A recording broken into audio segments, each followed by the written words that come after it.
দুষ্কৃতিকারীরা নাজরুল ভাইয়ের স্মৃতিবিজড়িত বাড়িতে গতকালকে রাতে অগ্নিসংযোগ করা হয়েছে বা করেছে।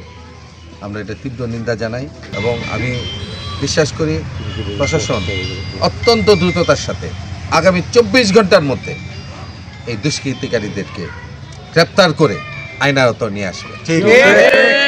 নতুবা বাংলাদেশ জাতীয়তাবাদী দল এবং তার অঙ্গ সংগঠন সহ সমস্ত নেতাকর্মীরা আমরা আমাদের আদালতে দুষ্কৃতিকারীদের প্রয়োজন আমরা বিচার করি। বড় ভাই উনি হচ্ছে এসিল্যান্ড কাপাসিয়া থানায় নতুন জয়েন করেছে।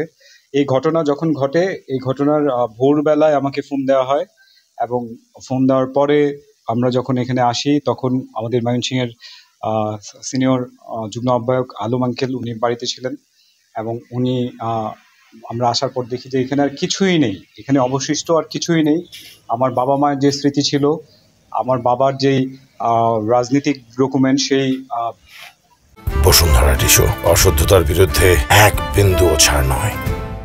1987 সাল থেকে যে রাজনৈতিক ডকুমেন্ট ছিল গফরগাঁও বিএনপির, এই সবগুলো, আমার বাবার মুক্তিযোদ্ধা সার্টিফিকেট, আমার বাবা এখানে মুক্তিযোদ্ধা সংসদে কমান্ডার ছিলেন, সেই যে নথিপত্র সবগুলা পুড়ে গেছে। আমার বাবার পোশাক, আমার বাবার চাদর, আমার বাবার ব্লেজার, আমার বাবার মানে যা কিছু ছিল, ইভেন একটা আলমারি ছিল যেখানে আব্বারই সব কিছু ছিল।